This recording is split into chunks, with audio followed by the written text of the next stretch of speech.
उपस्थित सर्व शोकाकुल बंधू भगिनींनो, आदरणीय पवारसाहेब, सन्माननीय व्यासपीठ, थोपटे साहेबांना आदरांजली अर्पण करण्यासाठी आपण सर्वजण एकत्र जमलेलो आहोत. अनेकांनी आपल्या भावना व्यक्त केल्या,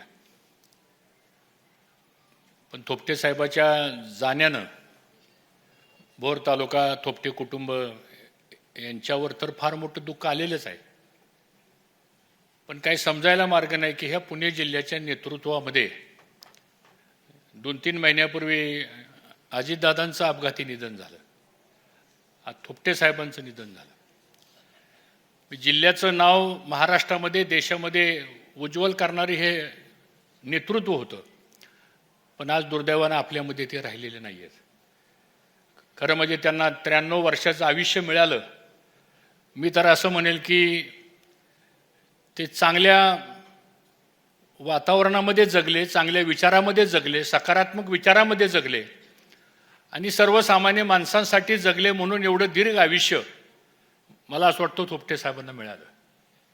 गेल्याच वर्षी मी स्वतः त्यांना भेटायला खास भोरला गेलो होतो, पण ह्या वयामध्ये सुद्धा त्यांची स्मरणशक्ती, त्यांचा बोलण्यातला करारीपणा, त्यांची दृष्टी, आणि मला असं वाटतं या जिल्ह्यामधली जी जुनी नेतेमंडळी होती, मग त्यामध्ये शंकरराव भाऊ असतील, थोपटे साहेब असतील, मामासाहेब मोहोळ असतील, आदरणीय पवार साहेब आहेत, हे जुन्या माणसांनी या जिल्ह्याचं नाव देशामध्ये मोठं केलं. आज खरंच चिंता वाटते की ह्या जिल्ह्याचं भवितव्य कसं घडणार आहे.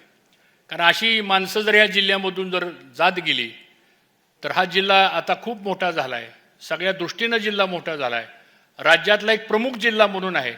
आणि म्हणून थोपटे साहेबांनी आपल्या आयुष्यामध्ये गरीब माणसासाठी काम केलं. मग दुग्ध महापर योजना असेल, डोंगरी विकासाचं काम असेल, शिक्षण क्षेत्रातलं काम असेल, रस्त्यावर उभं राहून एखाद्या माणसाने हात दाखवला तर आजही एसटी थांबती. ती कोणामुळं थांबती तर ती थोपटे साहेबांच्यामुळे थांबत होती.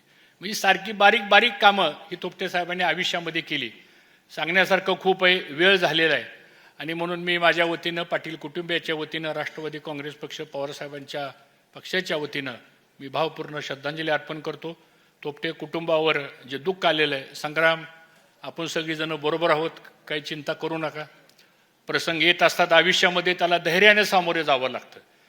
फक्त एकच थोपटे साहेबाकडून सगळ्यांनी शिकण्याची आवश्यकता आहे की सत्ता येते, सत्ता जाती, पण आलेली सत्ता थोपटे साहेबांनी कधी डोक्यामध्ये शिरू दिली नाही. कारण ती सामान्य माणसासाठी सत्ता असायची. तेवढा जरी गुण आपण सर्वांनी घेतला तर मला असं वाटतं खऱ्या अर्थानं आपण थोपटे साहेबांना श्रद्धांजली अर्पण केली. मी भावपूर्ण श्रद्धांजली अर्पण करतो.